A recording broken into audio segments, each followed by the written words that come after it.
Nice weather again today, and just like yesterday, lots of airplanes and stuff you'll probably hear in the air. And what's going on today?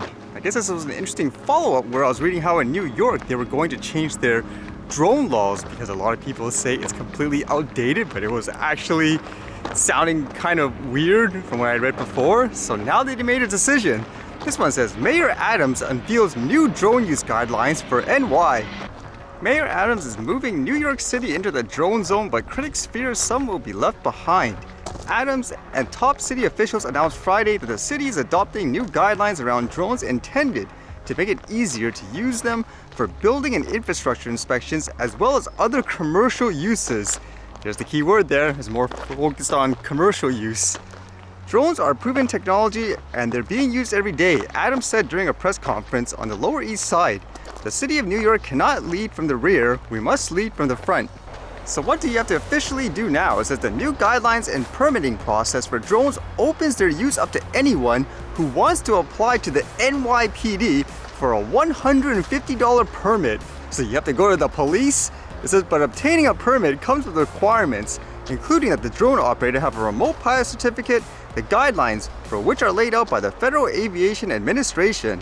Prior to the creation of this process, if someone launched a drone within city limits, they were always in violation of the law. NYPD Commissioner Edward Cabins said Friday, now we are creating a balance between legal access and safety for all.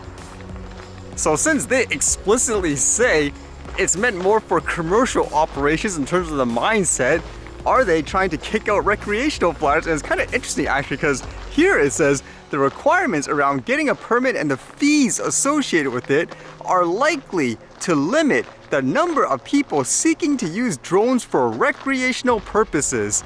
But the requirements include provisions that might curb more practical applications of drones as well.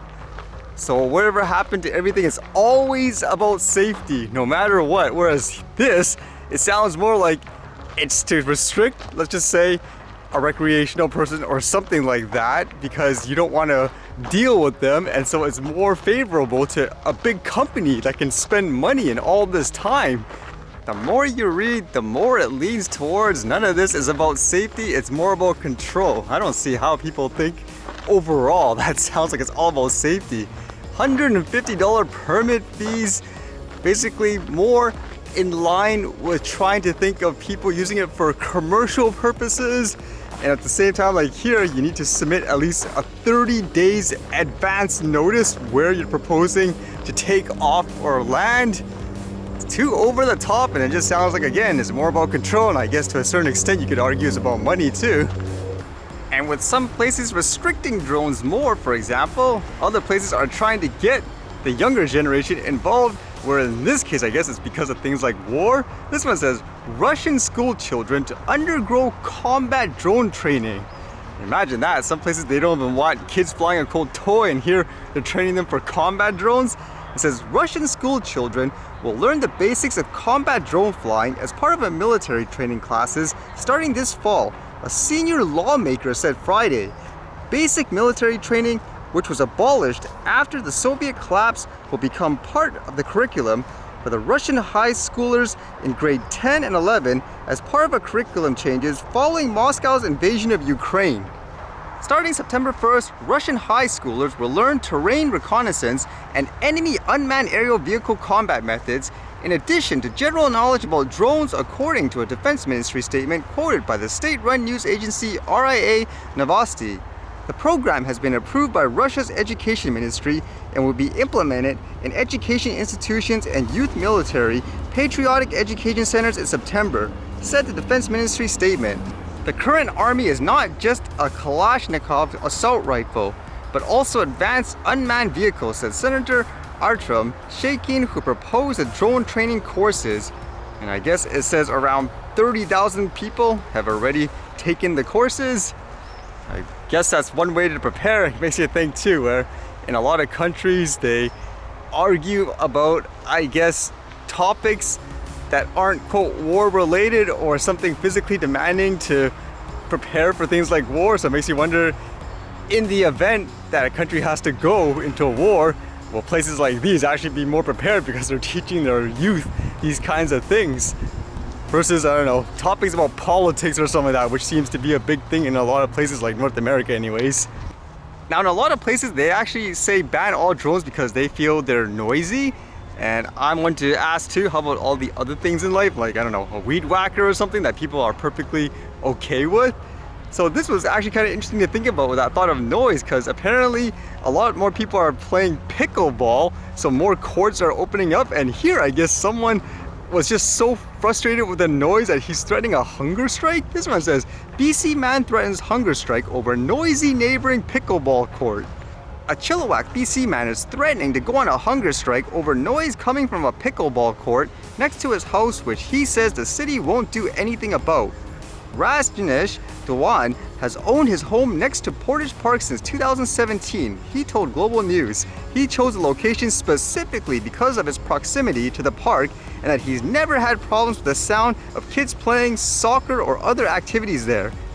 He said the problem started in 2019 when the city chose to install a pickleball court in the park without consulting neighbors. The facility was completed 2 years later and the sound of the thwacking balls followed soon after. And with that, I guess the sound is just too much of the balls hitting back and forth, and it says he basically kind of accepted it, but then he just can't. It's just too daunting. And it says, we started facing physical and mental health issues due to the constant exposure to this high decibel sound. Dewan's home is about 10 meters from the court, and he said the noise is clearly audible from every room in his home, leaving him with anxiety, sleeplessness, and heart trouble. And with that, I guess he's threatening, as the article implies, where if they don't do something about it, he's gonna go on a hunger strike.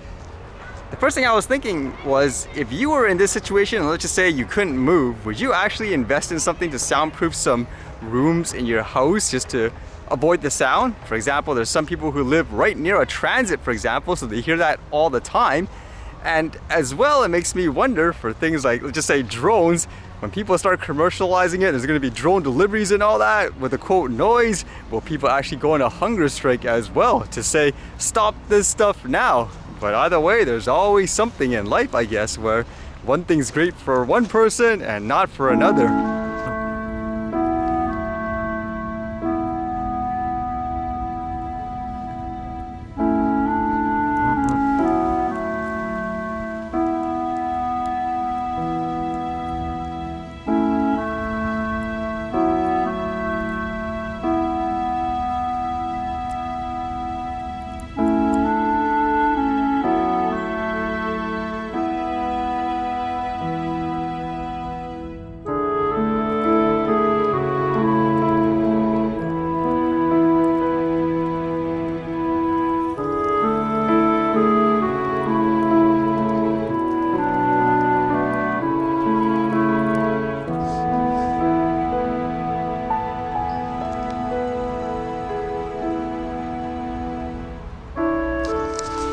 That doesn't look too good.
Alright, see you guys later.